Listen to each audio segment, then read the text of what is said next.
So, do you have to take a standardized test like the SAT or ACT to get into your dream college?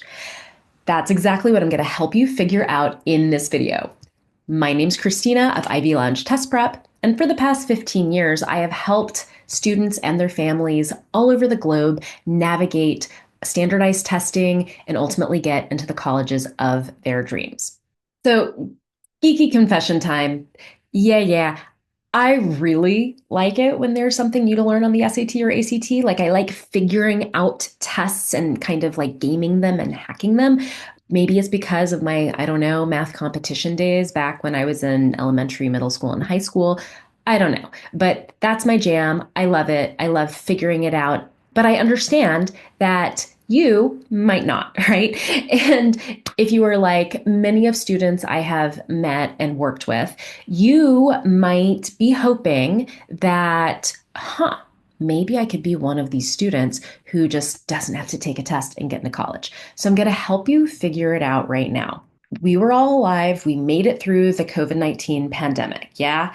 And that was a crazy time. And during that time, when we were all social distancing, all the test centers for the SAT and the ACT closed down.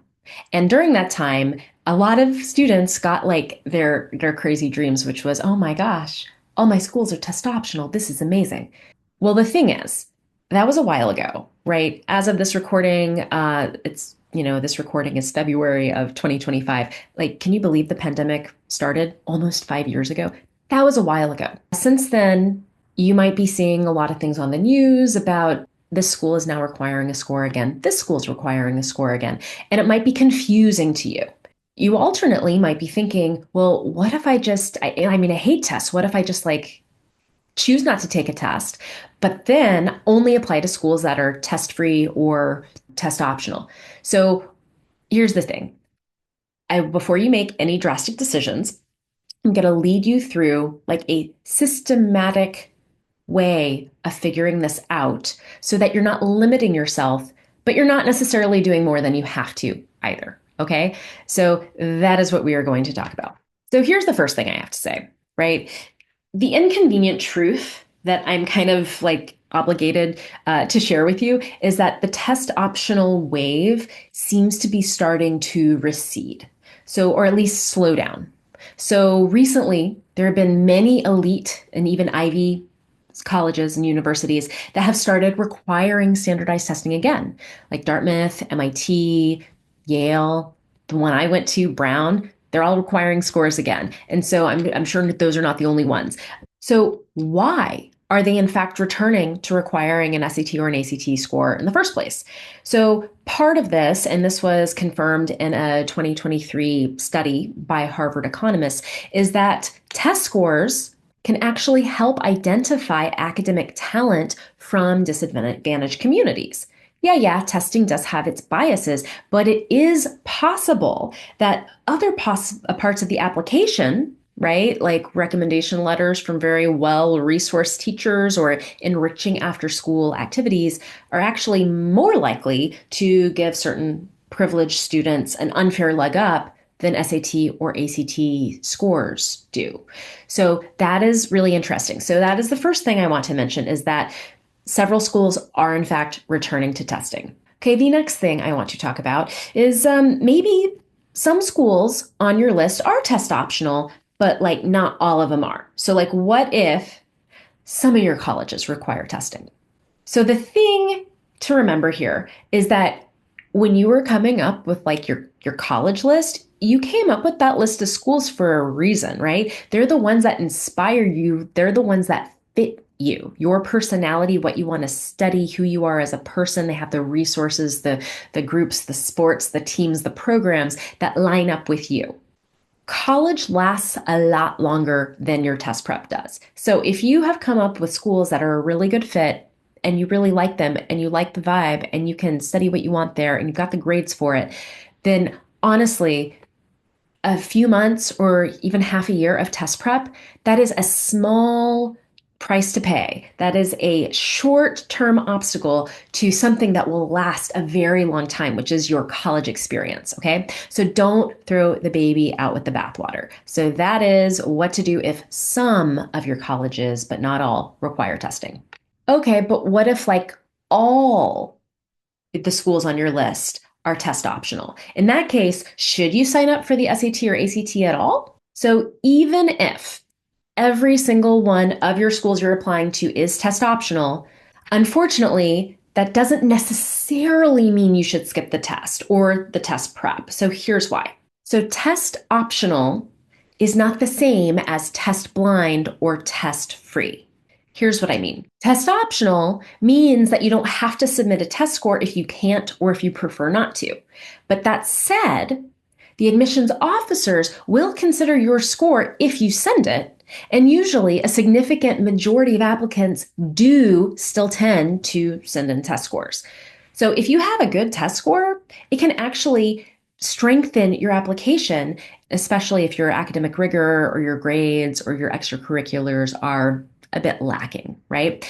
Conversely, if you elect like not to send your score, then all the other admissions factors like your grades, the academic rigor of the classes you chose to take, all your extracurriculars, and all your experiences, those count more. It might hurt your application. It might not. That kind of depends on you and what you have going for you in your college application package. Now, test blind or test free, on the other hand, that's something totally different.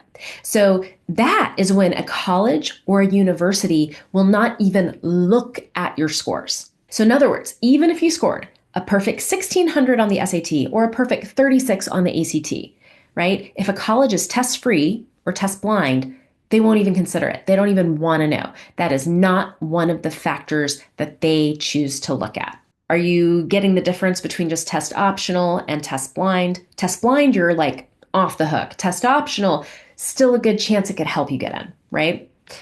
But let's consider something else too. Is the SAT or the ACT required for financial aid for you? So you might be able to get into a given college without submitting a score, but if you are in need of, say, financial aid or merit aid or independent scholarships, there are many of those that will want to see a test score, or the amount of aid you're given has to do with how high your score and or your GPA are, right? So skipping the test might mean that you miss out on like a lot of important opportunities. Okay, but again, let's say you don't need things. You are in a very fortunate position. You don't need merit aid, and all the schools on your list happen to be test optional. Now, can you just like toss the flashcards, right? Not quite. And I'm going to explain it to you in just a second. So in case you're just tuning in, my name again is Kristina of Ivy Lounge Test Prep. And for the past decade and a half, I have helped students all over the globe dramatically raise their SAT and ACT test scores, write compelling college application essays, and ultimately get into their dream schools. I have a quick question for you before we proceed, and that is, do you plan on taking the test, or are you hoping you can get out of it and only apply to test optional or test blind schools? So write it in the comments below. I am very curious what you're going to say. And finally, just go ahead and like this video and subscribe to my channel. And that way, every week when I post the latest in SAT, ACT, and college application essay updates, you will be the first to know.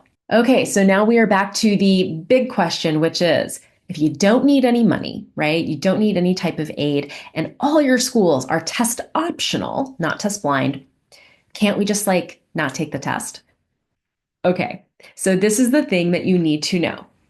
Even at test optional schools, easier to apply does not mean easier to get in. Easier to apply does not mean easier to get in. Let me explain what I mean. So the whole point of some colleges opting to go like test optional is they want to allow more students to be able to apply without an extra hurdle. The idea, like back in pandemic times when like everyone was going test optional, at least for a little bit, was that say you were in a rural location and you only had like 2 test dates at a certain testing center, and both of those got shut down and closed due to the pandemic. Your dream university still wanted you to apply. They didn't want to hold that against you. So they were like, look, we will take away this obstacle. We will take away this requirement.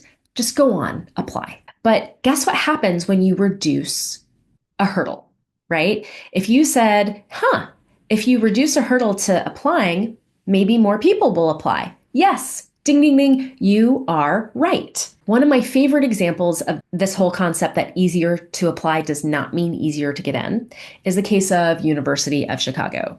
So in 2018, U Chicago went test optional. This was before the pandemic. They went test optional. So first, over 80% of the applicants still did submit test scores. Okay. And second of all, do you know what actually happened? Their admissions rate went down. So before this new test optional policy in 2018, it was like what, 7.2% of applicants that were admitted. And then it went down to only 5.9 acceptance rate after they went test optional. And you know what else happened? The average SAT score of U Chicago from year to year, those years, actually increased by 15 points. So let's unpack what just happened.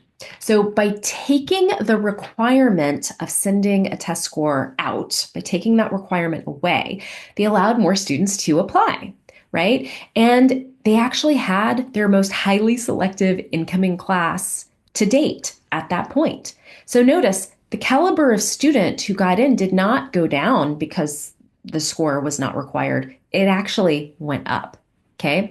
So the conclusion and the kind of the perspective I take from this is that if a student did not submit a score, they're one of the 20% who applied and did not submit a score, it must have meant that that student was like literally a rock star academically and in all the other admissions factors, right? So like grades, rigor, their essay, activities, character, recommendation letters, all of it were so outstanding that that alone could be all the evidence that the U Chicago Admissions Committee would need to allow that student entry. So if all your schools are test optional, it's likely that a lot of them may be harder actually to get into because there might actually be more applicants. So that said, think real hard. Do you still need another piece of evidence that you are above and beyond, you are ready for college, you are the perfect candidate for your dream school? If you still need more evidence because maybe your grades don't fully show it, they're kind of meh, your activities are a little meh, your academic rigor is then it probably would behoove you, it might be a good idea, right, to do the extra work of actually studying for and taking and getting an awesome score on the SAT or ACT. So you could submit it as another piece of evidence that, yes, you are the caliber that can make it at this school. And then after that happens, you hopefully will up your chances. So the answer to the question of does test optional really mean that you can just, skip standardized tests entirely? Unfortunately, it is not a clear yes or no. Okay. It's a maybe, and it depends on you. So if your application will stand out without a score, test optional might work for you.